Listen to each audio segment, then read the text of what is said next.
Isang batang atleta na may pangarap na tunay. Para sa pamilya niya'y handang magbigay buhay.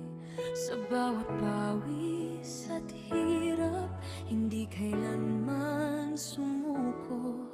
Bawat laban sa court ay buong puso niyang tinungo.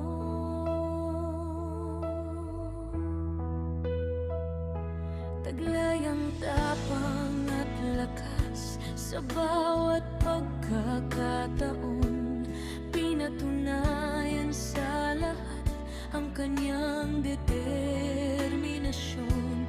Hindi lamang para sa sarili ang bawat tagumpay niya, kundi para sa pamilya at sa bayan.